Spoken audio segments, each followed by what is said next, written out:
In the heart of New York City, where skyscrapers kissed the clouds and dreams were both made and shattered, there was a small but fancy restaurant named the Velvet Table. It wasn't your typical diner or fast food joint. This place had an air of elegance. The dim lighting, soft jazz music playing in the background, and tables adorned with pristine white tablecloths gave it a vibe that attracted some of the wealthiest people in town: celebrities, business tycoons, and even millionaires who liked to dine in style.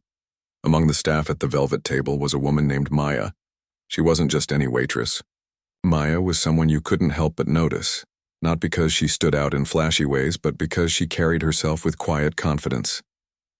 A single mother raising her young son alone, Maya worked tirelessly to make ends meet while juggling night classes to chase her dream, learning languages. For as long as she could remember, languages fascinated her. They weren't just words to her. They were bridges connecting different worlds, cultures, and people. Growing up in Brooklyn, Maya didn't have access to expensive tutors or language schools. Instead, she taught herself Spanish by watching telenovelas late into the night. Her love for French came from free online courses she found during breaks at work, and now she was knee-deep in studying Mandarin Chinese, a language known for being one of the hardest to master. But Maya didn't care about how difficult it was.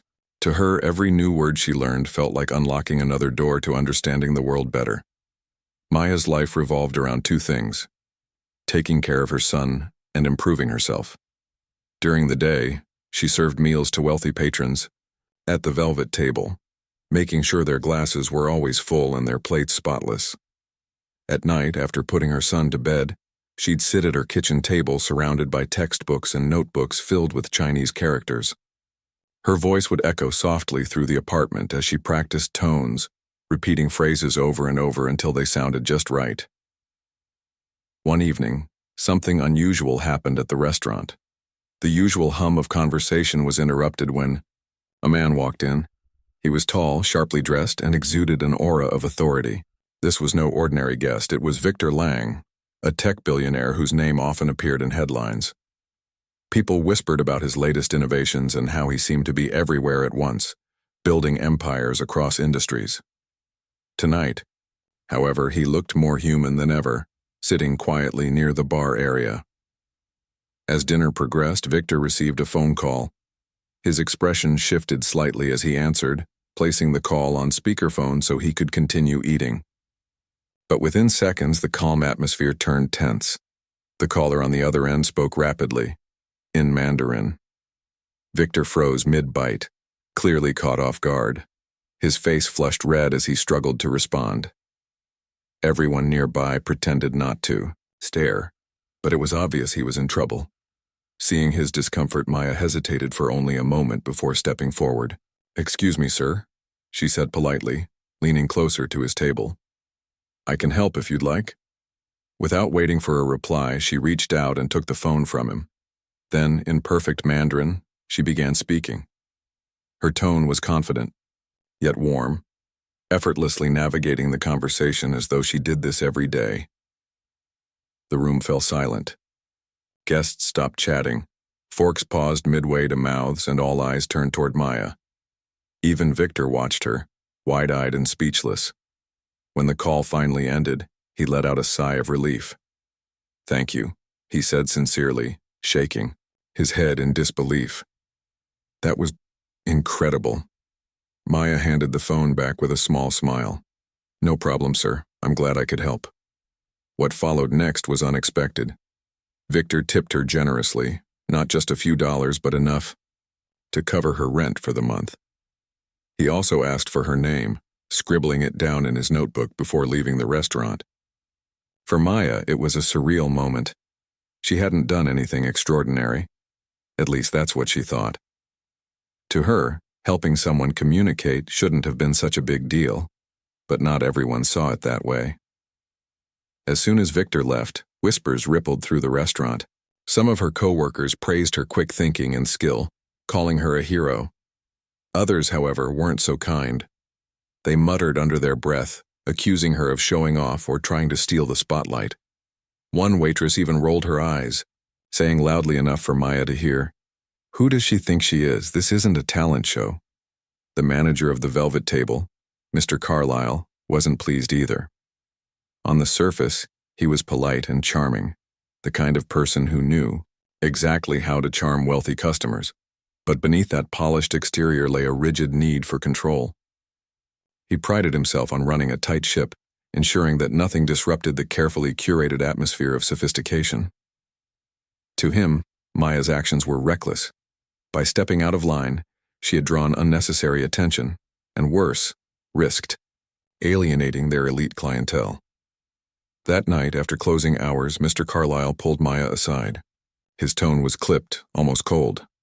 "Listen, Maya," he began, folding his arms across his chest. "While your initiative was commendable, we need to remember our roles here. We're here to serve, not to distract or draw attention to ourselves." Maya blinked, taken aback.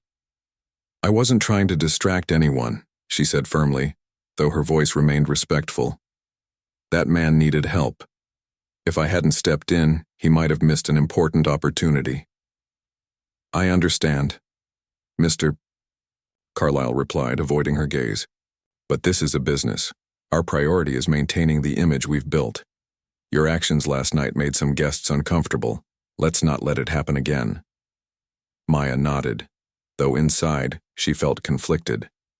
She hadn't meant to cause trouble. All she wanted was to help someone in need.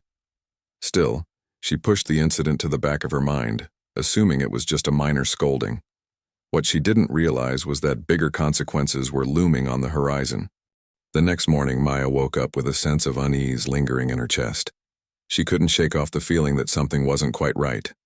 Still, she got ready for work like any other day, pulling on her uniform, tying her hair back neatly, and grabbing her bag before heading out the door. Her son was already at school and she had a long shift ahead of her. Little did she know this day would change everything. When she arrived at the Velvet Table, there was an odd energy in the air. Usually, the staff greeted each other warmly, sharing jokes or chatting about their weekends. But today, things felt different. As soon as Maya stepped inside, she noticed the silence. People avoided eye contact with her, pretending to be busy wiping tables or organizing menus. Even Maria, one of her closest co-workers who always had a kind word for everyone, seemed hesitant to meet her gaze. "Hey," Maya said cautiously as she approached the hostess stand to pick up her section assignments. "What's going on? Is everything okay?" Maria hesitated, glancing around nervously before whispering, "Just be careful, all right? Mr. Carlyle has been acting strange all morning." Before Maya could ask what she meant, Mr. Carlyle appeared from his office. He held a clipboard tightly in his hands, his expression unreadable. For a moment he simply stared at her as if deciding how to proceed. Then, without a word, he gestured for her to follow him into his office. Maya's stomach tightened. Something told her this wasn't going to be good. She followed him silently, closing the door behind her. The room was small and cramped, filled with stacks of papers and framed awards that seemed more for show than anything else.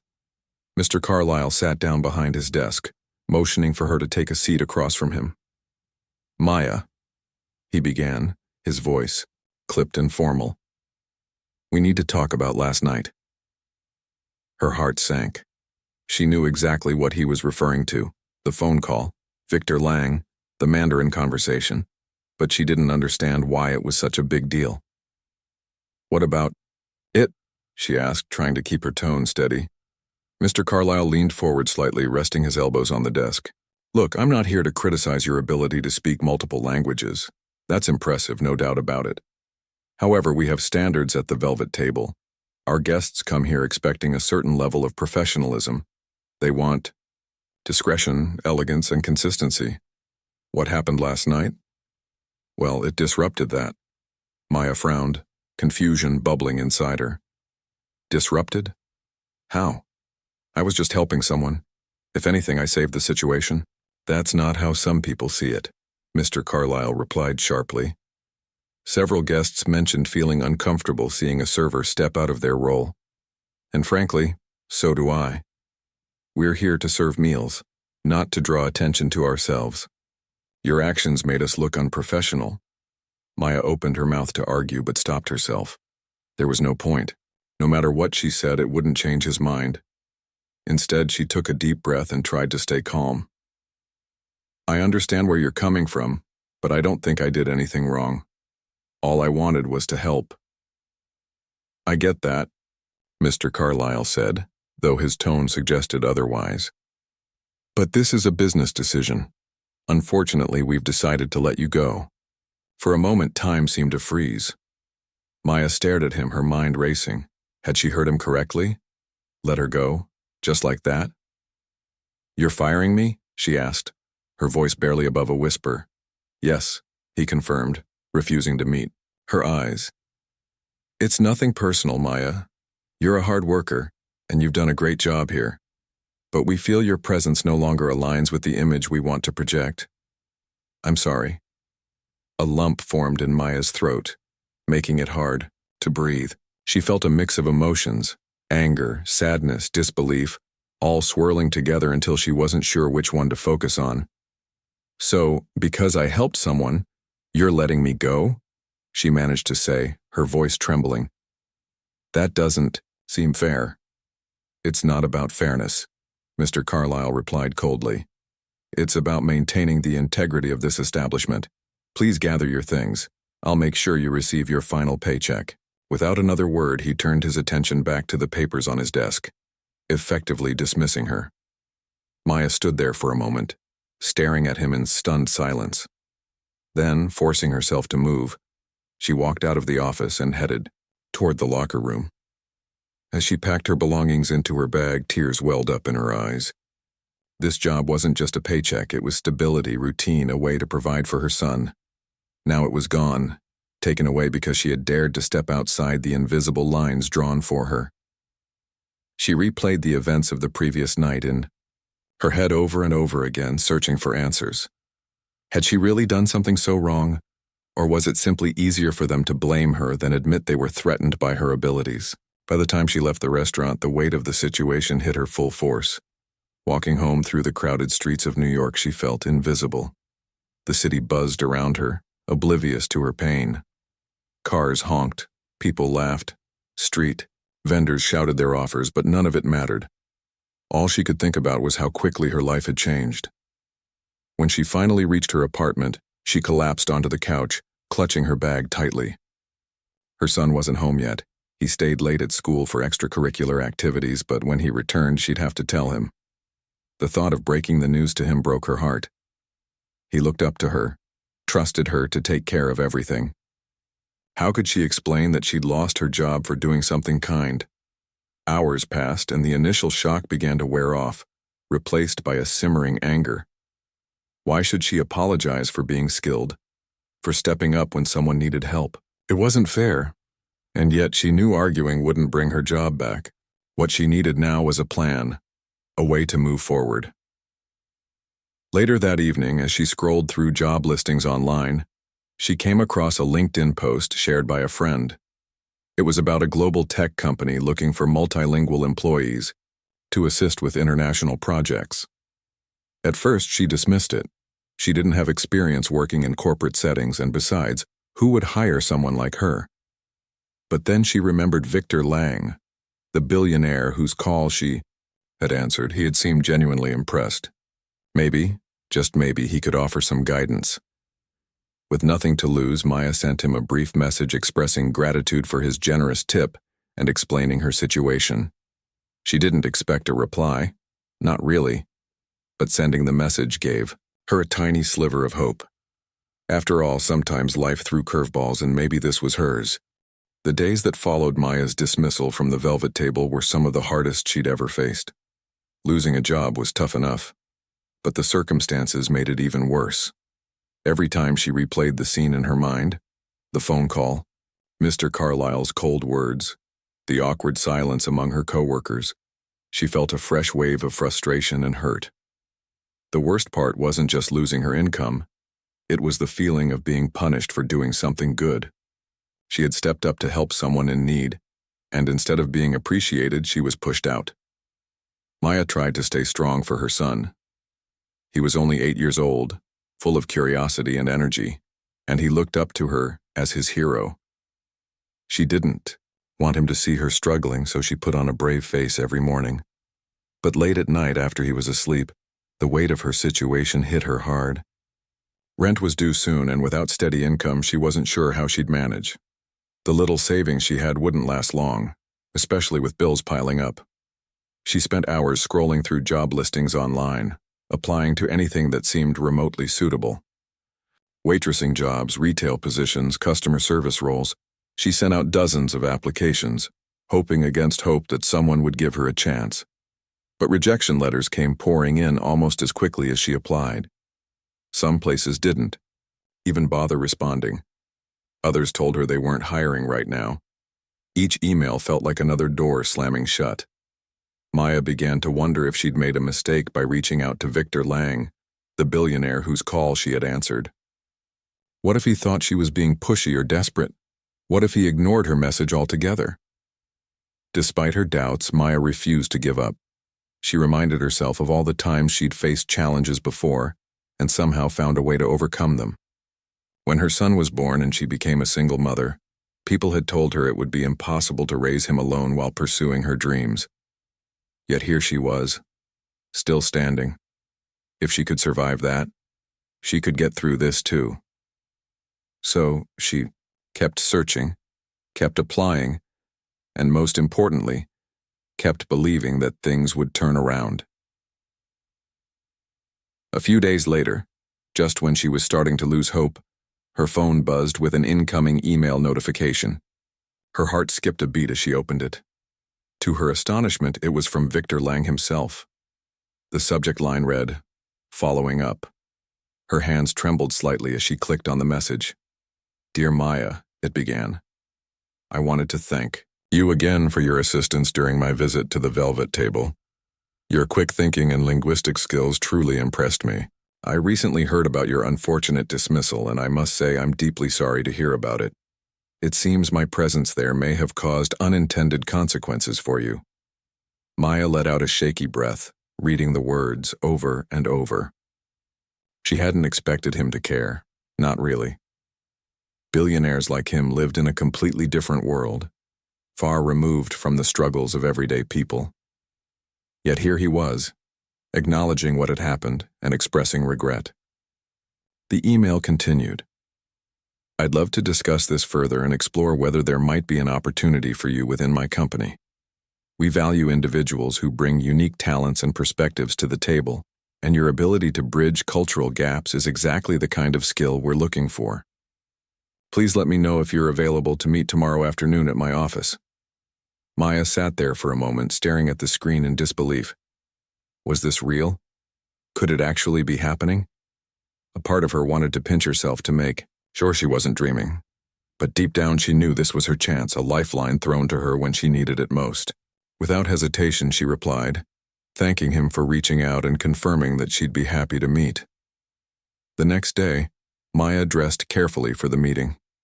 She didn't own many professional outfits, but she chose her best blouse and paired it with a tailored blazer she'd borrowed from a friend. She styled her hair neatly and wore minimal makeup, wanting to look polished yet approachable. As she stepped into the sleek skyscraper housing Victor's company headquarters, she felt a mix of nerves and excitement. The lobby was massive, with marble floors and glass walls that reflected the sunlight streaming in. Everything about the place screamed success. When she arrived at Victor's office, she was greeted warmly by his assistant, who led her inside. Victor stood up from behind his desk, extending a hand with a friendly smile. "Maya, thank you for coming," he said, gesturing for her to take a seat. "I can't tell you how much I appreciate what you did for me that evening." Maya nodded, still feeling a bit overwhelmed. "Thank you for reaching out, sir. Honestly, I wasn't sure anyone would care about what happened." Victor shook his head firmly. "That's unacceptable. Talent like yours shouldn't go unnoticed, or worse, punished. Now, let's talk about how we can work together. My company operates globally, and communication is key to our success. We often deal with clients and partners from various countries, many of whom speak different languages. Someone with your abilities could play a crucial role in ensuring smooth interactions. He went on to explain the position he had in mind: a cultural liaison responsible for facilitating communication between teams and clients across borders. It wasn't a traditional corporate role, but it was tailor-made for someone like Maya. She listened intently, asking thoughtful questions and sharing her passion for languages and cross-cultural understanding. By the end of the conversation, Victor seemed genuinely impressed. "I'll be honest with you," he said as they wrapped up the meeting. "This isn't just charity. You earned this opportunity. If you're interested, I'd like to offer you the position. Of course, there will be training involved, but I believe you'll excel." Maya couldn't believe what she was hearing. Just a week ago, she'd been fired for speaking Chinese. Now she was being offered a job specifically because of it. Tears welled up in her eyes, but she blinked them away, determined not to cry in front of him. "Thank you," she said softly. "You have no idea what this means to me." Victor smiled kindly. "Consider it a fresh start. And remember, sometimes life throws obstacles your way to lead you somewhere better." As Maya left the building, later that day, she felt a renewed sense of purpose. For the first time in days, she allowed herself to feel hopeful. This wasn't just a job. It was a chance to prove herself, to show the world that her skills mattered. And maybe, just maybe, it was also a chance to rewrite her story. Starting a new job is always nerve-wracking, but for Maya, walking into the headquarters of Victor's global tech company felt like stepping onto another planet. The building buzzed with energy. People moved quickly between meetings, laptops clattered in open workspaces, and large screens displayed real-time data from offices around the world. Everywhere she looked, there were signs of innovation and ambition. It was a far cry from the quiet elegance of the velvet table, where her days had been filled with carrying plates and refilling glasses. On her first day, Maya was introduced to her team, a diverse group of individuals who came from different corners of the globe. There was a young man from India who spoke 5 languages fluently, a woman from Germany whose accent made her sound authoritative yet warm, and an older gentleman from Brazil who greeted everyone with a hearty laugh. They welcomed her warmly, explaining that their department acted as the bridge between international clients and the company's internal teams. Their goal was simple: ensure clear, effective communication no matter the language or cultural barrier. At first, Maya worried about fitting in. She wasn't used to corporate environments, let alone working alongside people who seemed so accomplished. But Victor had been right. Her skills were exactly what the team needed. Within days, she found herself diving headfirst into projects, translating emails, interpreting conference calls, and even helping draft presentations tailored to specific cultures. Her ability to switch seamlessly between languages became invaluable, earning her praise from her colleagues and supervisors alike. What surprised Maya most, though, was how much she enjoyed it. Unlike waiting tables, where her role was limited to serving food and keeping customers happy, this job allowed her to use her talents fully. Every task felt meaningful because it directly contributed to solving problems or building relationships. Whether she was explaining technical jargon in plain Mandarin or ensuring a marketing campaign resonated with Arabic-speaking audiences, she could see the impact of her work. For the first time in years, she felt truly valued, not just for her effort, but for her unique abilities. Victor checked in regularly, making sure she was settling in well. He didn't treat her like just another employee. Instead, he took a personal interest in her growth. During one of their meetings, he encouraged her to keep learning new languages. "You've got a gift," he told her. "Don't stop now. The more tools you have in your toolbox, the bigger difference you can make." Inspired by his words, Maya threw herself into studying harder than ever before. In addition to brushing up on her existing languages, she began tackling Arabic and Russian. These weren't easy undertakings. Arabic's intricate script and Russian's complex grammar tested her patience, but she approached them with determination. Late nights at home turned into study sessions, her kitchen table cluttered with textbooks and flashcards. Sometimes, when frustration crept in, she reminded herself why she was doing this, not just for herself, but for her son. She wanted him to grow up knowing that no dream was too big if you worked hard enough for it. As weeks turned into months, Maya grew more confident in her role. Her coworkers admired her dedication and often sought her advice on cultural nuances.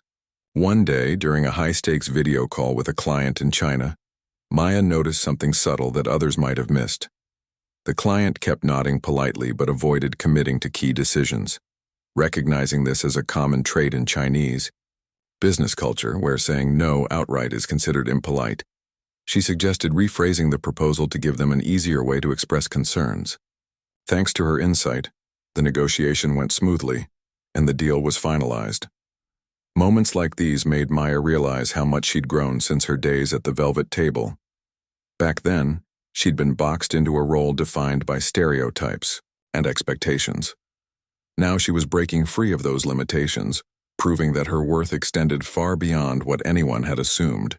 Still, she couldn't help but think about the restaurant sometimes. The memories lingered, the clinking of silverware, the smell of freshly baked bread, the faces of her co-workers. Even Mr. Carlyle crossed her mind occasionally, though she tried not to dwell on bitterness. Instead, she focused on gratitude for the lessons learned and the opportunities gained. One afternoon, while chatting with a colleague over lunch, Maya shared a bit of her journey. "I never thought I'd end up here," she admitted. "A year ago, I was just trying to get through each day without falling apart. Now I'm working for one of the biggest companies in the world. It's crazy how life works." Her colleague smiled knowingly. "Sometimes we need challenges to push us towards something better. You earned this, Maya. Don't forget that." Those words stuck with her long after the conversation ended. They reminded her of why she kept going, even when things felt impossible. Challenges weren't meant to break her. They were meant to shape her into someone stronger, wiser, and ready for whatever came next. By the time her 6-month anniversary at the company rolled around, Maya had become an indispensable part of the team. Her superiors praised her adaptability and creativity, while her peers appreciated her humility and willingness to help. She still faced moments of self-doubt now and then, wondering if she truly belonged in such a high-powered environment. But whenever those thoughts crept in, she remembered Victor's encouragement and the faith her team placed in her. Slowly but surely, she began to see herself not as an outsider looking in, but as someone who had earned her place. Outside of work, Maya's life transformed too. With a stable income and flexible hours, she was able to spend more quality time with her son. They explored museums, attended community events, and even planned weekend trips together. Seeing his face light up with excitement reminded her of why she worked so hard, to give him a childhood full of joy and possibility. On evenings when they sat down to dinner, he'd ask about her day, eager to hear stories about the languages she was learning and the people she met. "Mom, do you think I'll be good at languages too?" he asked one night. "Of course," Maya replied, smiling. "You can do anything you set your mind to. Just remember, it's okay to stumble along the way. What matters is that you keep going." Looking back, Maya realized how much she'd underestimated herself. Life had thrown her curveballs, losing her job, facing rejection, doubting her own abilities. But each challenge had led her closer to where she was meant to be. She wasn't just surviving anymore, she was thriving. And though the road ahead would undoubtedly bring new obstacles, she felt prepared to face them head-on. After all, she'd already proven that resilience and courage could turn even the toughest situations into stepping stones toward success. Months had passed since Maya started her new role at the global tech company, and her life had transformed in ways she never imagined. She wasn't just surviving anymore, she was thriving. The once daunting corporate environment now felt like a second home filled with colleagues who respected her for her skills and supported her growth. Her confidence soared as she tackled challenges head-on, proving to herself that she belonged exactly where she was. But despite how far she'd come, there were moments when thoughts of the velvet table crept back into her mind. It wasn't bitterness that lingered, it was curiosity. What had happened after she left? Did anyone miss her? Had Mr. Carlyle realized his mistake? These questions swirled in her mind occasionally, but they didn't consume her. Instead, she channeled that energy into excelling at her job and building a better future for herself and her son. Still, fate has a way of bringing Closure when you least expect it. One Friday evening, Maya decided to treat herself to dinner at a restaurant she hadn't visited before. It wasn't anything fancy, just a cozy spot downtown known for its live music and hearty meals. As she sat at her table scrolling through her phone while waiting for her food, she noticed something familiar, an article about the Velvet Table. Intrigued, she clicked on it. The headline read, "Upscale Restaurant Struggles Amid Staff Shortages and Declining Reviews." The piece went on to describe how the Velvet Table had fallen out of favor with its wealthy clientele. Guests complained about slow service, unfriendly staff, and a lack of attention to detail. Even Mr. Carlyle's reputation took a hit, with critics accusing him of mismanaging the establishment. According to the article, several employees had quit over the past year due to poor working conditions, leaving the restaurant understaffed and struggling to maintain its former glory. Maya put her phone down, feeling a mix of emotions. Part of her felt vindicated. After all, Mr. Carlyle's rigid approach to running the restaurant clearly hadn't worked, but another part of her couldn't help but feel a pang of sadness. For years, she'd poured her heart into serving customers at the Velvet Table, and hearing about its decline hurt more than she expected. Despite everything, it had been a significant chapter in her life, shaping her journey in ways she only understood now. The next day, Maya made a decision. She would visit the Velvet Table one last time, not out of anger or revenge, but to see it for herself. Dressing casually yet elegantly, she stepped into the restaurant during lunchtime. The atmosphere was noticeably different from what she remembered. Gone was the lively chatter and polished ambiance. Instead, the space felt dull and uninspired. A few tables were occupied, but most remained empty. The staff moved sluggishly, their expressions blank and disengaged. When Maya approached the hostess stand, she recognized Maria, her former co-worker, immediately. Maria looked older, tired, and visibly stressed. At first, she didn't recognize Maya, but when their eyes met, realization dawned on her face. "Oh my goodness," Maria whispered, her voice tinged with disbelief. "Is that really you?" Maya smiled softly. "Hey Maria, long time no see." Maria hesitated for a moment, then pulled her into a quick hug. "I can't believe you're here. How have you been?" "I've been good," Maya replied honestly. "Things are different now. What about you? How's everything going?" Maria sighed, glancing around nervously. "To be honest, it's been rough. After you left, things kind of fell apart. Half the staff quit, including me for a while. I came back because I needed the money, but..." She trailed off, shaking her head. "It's not the same place anymore." Maya nodded, understanding perfectly. "I heard about some of the struggles. I'm sorry to hear it." They stood there silently for a moment, the weight of unspoken words hanging between them. Finally, Maria gestured toward an empty table. "Why don't you sit down? Let me get you something to eat." As Maya settled into her seat, memories flooded back. The long shifts, the laughter shared with co-workers, the pride she felt in providing excellent service. It was bittersweet, knowing that those days were behind her. When Maria returned with a menu, she lingered nearby, clearly wanting to talk more. "So," Maria began cautiously, "what brought you back here?" Maya shrugged lightly. "Just wanted to see how things were going. And maybe thank someone." "Thank who?" Maria asked, confused. "Mr. Carlyle," Maya replied. Seeing Maria's shocked expression, she added, "Hear me out. If he hadn't fired me, I wouldn't have crossed paths with Victor Lang. That incident led to my current job, a position I love and thrive in. So in a weird way, I owe him." Maria stared at her, speechless. "You're unbelievable, you know that?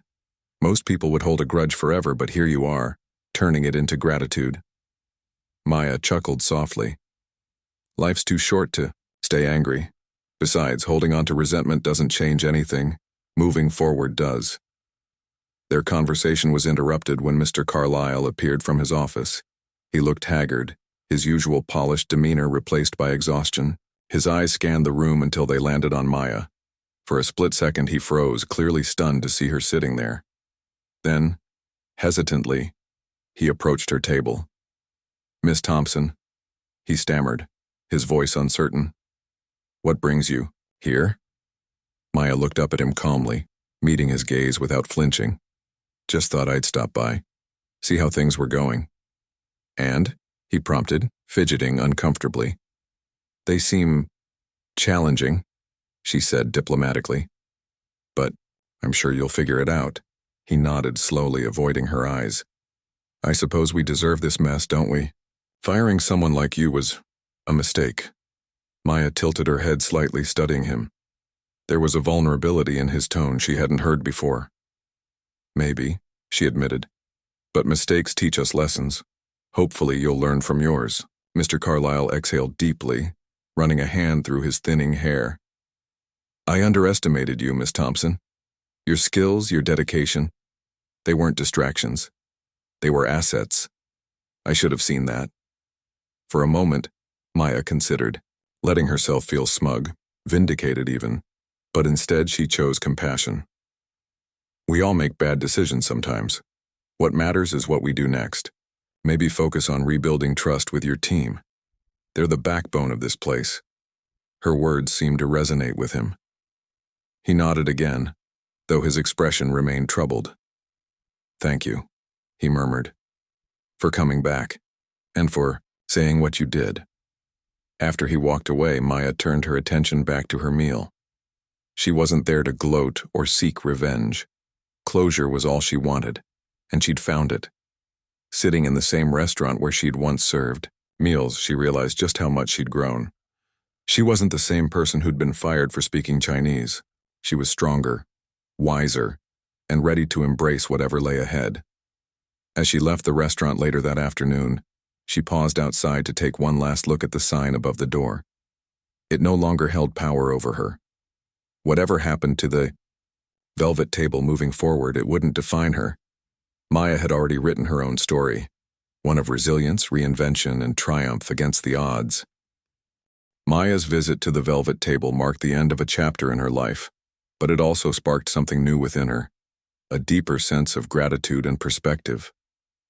Walking away from the restaurant that afternoon, she felt lighter, as if a weight she hadn't realized she was carrying had finally been lifted.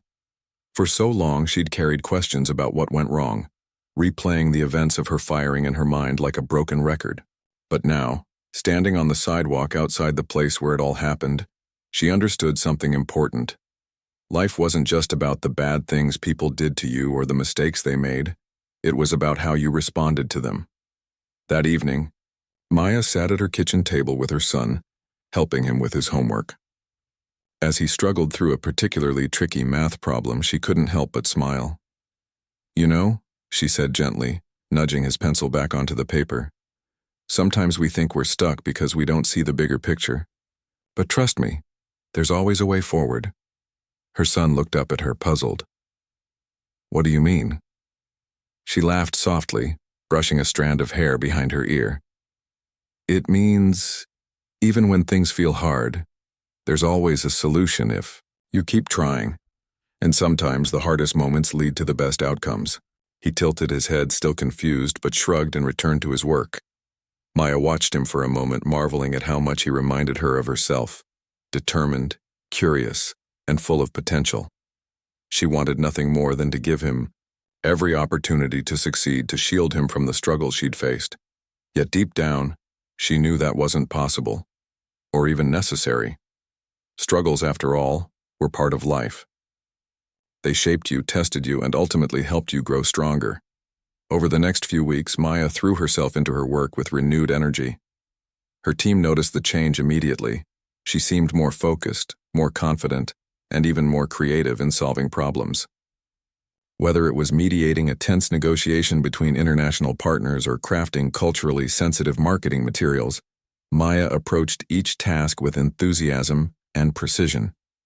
Her colleagues often joked that she was becoming a language superhero, able to leap over communication barriers in a single bound. Though she laughed off their teasing, she secretly loved the nickname. It reminded her of how far she'd come, from teaching herself Spanish late at night to using her skills to make a real impact on a global scale. One day, Victor called her into his office unexpectedly.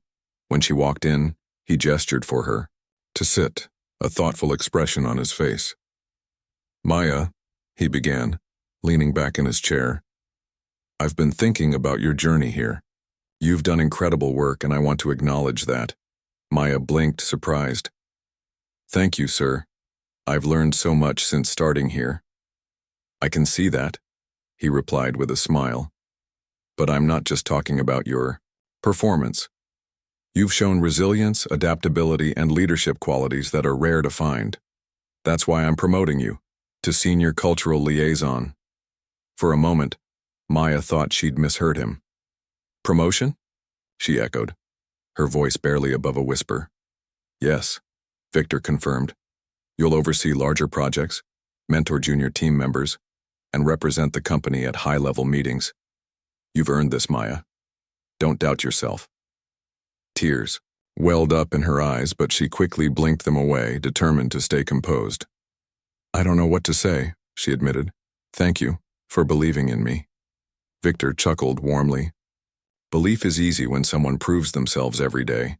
Just keep doing what you're doing, the rest will fall into place." The promotion changed everything, for Maya and for her family. With the added responsibilities came a significant raise, allowing her to move out of their cramped apartment and into a cozy 2-bedroom home closer to her son's school. For the first time in years, they had space to breathe, to dream, to imagine a future without constant worry about money. On weekends, they explored parks, visited museums, and tried new recipes together in their shiny new kitchen. Every little victory felt monumental, a testament to how far they'd come. As months turned into years, Maya continued to excel in her role. Her multilingual abilities became legendary within the company, earning her invitations to speak at conferences and workshops around the world. She shared her story openly, hoping to inspire others who might feel underestimated or overlooked. "Don't let anyone tell you your talents aren't valuable," she'd say during these talks. "Sometimes the very thing that makes people uncomfortable is exactly what sets you apart. Embrace it." Her son grew up watching his mother break barriers and redefine success on her own terms. Inspired by her example, he developed a passion for engineering, spending hours tinkering with gadgets and building robots in their garage. By the time he graduated high school, he'd earned a scholarship to a prestigious university, a moment of immense pride for Maya. Standing beside him at his graduation ceremony, she felt tears streaming down her cheeks as she whispered, "You did it, sweetheart, we both did." Looking back on her journey, Maya realized that losing her job at the Velvet Table had been one of the best things that ever happened to her. Not because it was fair or deserved, but because it forced her to pivot, to dig deep, and to discover strength she didn't know she had. Life hadn't handed her an easy path, but it had given her the tools to carve her own. And along the way, she'd learned invaluable lessons, that kindness matters, that resilience pays off, and that no matter how tough things get, there's always a way forward. Years later, when Maya received an award for her contributions to cross-cultural communication, she took the stage with her son by her side. Holding the trophy aloft, she addressed the crowd with heartfelt sincerity. "This isn't just my story," she said, her voice steady and strong. "It belongs to everyone who's ever been told they weren't enough. To those who've been underestimated, dismissed, or pushed aside, I want you to know this. Your worth isn't defined by other people's opinions. It's defined by the courage you show every day, the love you pour into everything you do, and the belief that better days are ahead. Keep going, keep fighting, because the world needs your light." As applause erupted around her, Maya glanced at her son, who beamed with pride. In that moment, she knew she'd done more than survive. She'd thrived. And though challenges would undoubtedly arise in the future, she faced them with unwavering confidence. After all, she'd already proven that even the toughest storms could lead to the brightest skies.